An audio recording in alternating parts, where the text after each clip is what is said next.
আগের ভিডিওতে দেখিয়েছিলাম কোথাও একটা যাচ্ছি, আর মাঝপথে ট্রেন থামতেই না থামতে কিন্তু নাটক করা আরম্ভ করে দিয়েছি। আর এই দেখো আমার কিন্তু সেই নাটকী বান্ধবী, ও কিন্তু নাটক করছে।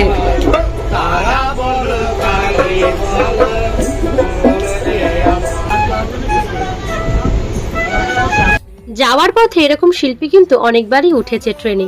বলতে বলতে আমরা পৌঁছে গেছি রামপুরহাটে।